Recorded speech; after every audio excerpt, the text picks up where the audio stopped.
Hello everyone, and welcome to Savings, presented to you by the Money Hub. Find us at elgchub.org. So in the last video, we built out a budget and went over one out of the three major keys to budgeting, and that was bringing down your debt. Today we'll cover the second and third, which are savings and acquiring assets. Savings is the result of budgeting. You can't save if you don't have an idea of how much money you need to put towards your expenses and how much debt you're in. Savings is the percentage of your income that you put away for use later. The best number to save is around 10 to 20% of your total income. Now, savings can be split into two main categories. Savings for a rainy day fund, which is basically money that you don't touch unless for things like a medical emergency, and savings for a big purchase. Think of savings as putting your money into a piggy bank, and you get to decide how many accounts you'll have in that piggy bank. Now, you don't need to stick to the percentage mentioned earlier. That's just, a minimum. You should be focused on cutting your expenses, especially for things that are not essential to you and therefore are not in line with your values. Start with putting maybe 10% of your income monthly into the rainy day fund, then the rest of your savings for a big purchase fund. This brings us to key number 3, acquiring assets. Assets are homes, businesses, stocks, and bonds.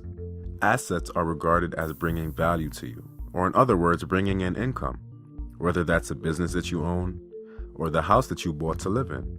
All these things are increasing your wealth, so it's very important that you put as much as you can into the big purchase fund.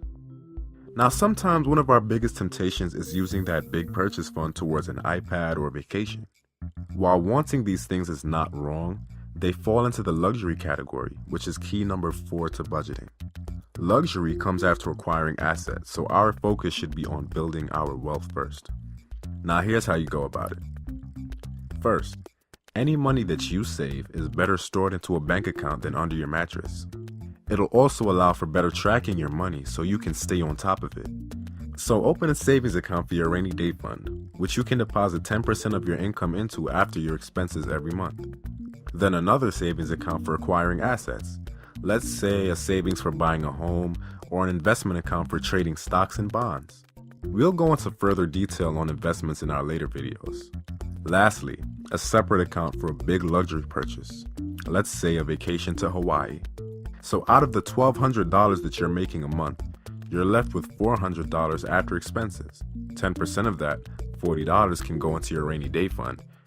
$200 can go into your savings for a down payment on a condo, and $140 into the vacation to Hawaii fund. You adjust these accounts based on your values.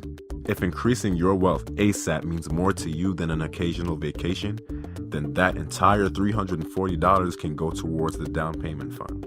Remember, lower your debt, build a savings, acquire assets, and get those luxury things that you want.